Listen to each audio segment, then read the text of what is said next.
In the next 5 minutes, you're going to go from knowing nothing to building your very first actual working automation. And the tool that lets us do all this magic? It's called n8n.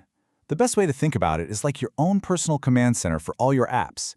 It's the bridge that connects everything together and tells them what to do, so all that boring work just gets done for you.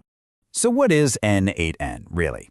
Well, it's a low-code tool. So before we actually build something, you just need to understand 3 super simple concepts.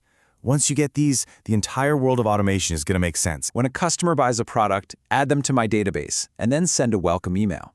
That entire process, that's one workflow. A node is just one specific action. Send an email is a node. Add to Google Sheets is another node. They're the basic building blocks for literally everything you'll do. And finally, how does a workflow even know when to start? That's where a trigger comes in. A trigger is a special kind of node that's always listening for something to happen.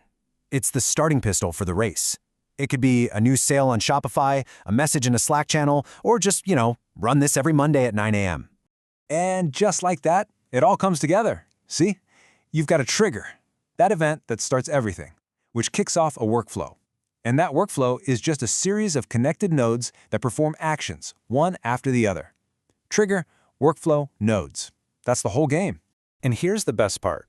You are not going on this journey alone. You can start by checking out over 800 pre-built templates for just about anything you can think of. And if you ever get stuck, you can jump into the forums and ask for help from a massive community of over 40,000 other builders.